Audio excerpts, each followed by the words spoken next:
ಕೆಲವರು ತಿಳಿದೇ ಹೇಳ್ತಾರೆ, ಕೆಲವರು ತಿಳಿದಲೇ ಹೇಳ್ತಾರೆ. ಇದು ಅಂತಾರಾಷ್ಟ್ರೀಯ ಸಂಬಂಧ, ದೇಶದ ಸ್ವಾಭಿಮಾನದ ಸಂಬಂಧ. ದೇಶ ಉಳಿದ್ರೆ ನಾವೆಲ್ಲ, ಮೊದಲು ದೇಶ ಉಳಿಬೇಕು. ದೇಶದ ಉಳುವು ಅಳುವಿನ ನಿರ್ಧಾರ ತೆಗೆದುಕೊಳ್ಳತಕ್ಕಂಥದ್ದು ಈ ದೇಶವನ್ನು ಆಳ್ತಕ್ಕಂಥ ಪಕ್ಷದ ನಿರ್ಧಾರ, ಪ್ರಧಾನಮಂತ್ರಿಯ ನಿರ್ಧಾರ. ಅವರು ತಗೊಂಡು ಹೋಗಿದ್ದಾರೆ. ಅದಕ್ಕೆ ನಾವು ಹಾರೈಸಬೇಕೇ ಹೊರತು, ಒಳ್ಳೆಯದಾಗಲಿ ಭಾರತ ದೇಶಕ್ಕೆ ಅಂತೇಳಿ ನಾವು ಹಾರೈಸಬೇಕೇ ಹೊರತು ಅದಕ್ಕೆ ಏನೋ ಮಸಲು ಕಲ್ಲು ಹುಡುಕ್ತಕ್ಕಂಥ ಕೆಲಸನ ಮಾಡೋದಲ್ಲ. ಕೆಲವು ತಪ್ಪುಗಳಾಗಿದ್ದಾವೆ, ಇಲ್ಲ ಅಂತ ನಾನು ಹೇಳೋದಿಲ್ಲ. ಆದರೆ ತಪ್ಪಾಗಿದೆ ಅಂತೇಳಿ ಅದನ್ನೇ ದೊಡ್ಡದು ಮಾಡ್ಕೊಂಡು ನಾವು ಈ ಕೆಲಸನ ಮಾಡ್ತಕ್ಕಂಥದ್ದಲ್ಲ.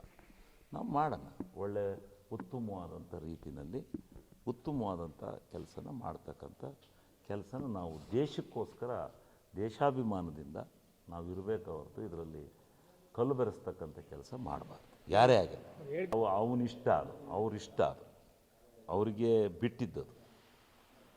ಅದನ್ನು ಸರಿ ಅಂತಲೂ ನಾನು ಹೇಳೋದಿಲ್ಲ, ನಾನು ಡಿಪೆಂಡ್ ಮಾಡ್ಕೊಳ್ಳೋದಿಲ್ಲ. ನನ್ನ ಅಂಥ ಸೂಕ್ಷ್ಮವಾದಂಥ ವಿಚಾರಗಳ ಬಗ್ಗೆ ನಾನು ಮಾತನ್ನೇ ಆಡೋದಿಲ್ಲ. ಅದು ದೇಶಕ್ಕಿಂತ ದೊಡ್ಡವರು ಯಾರೂ ಇಲ್ಲ, ದೇಶ ದೊಡ್ಡದು.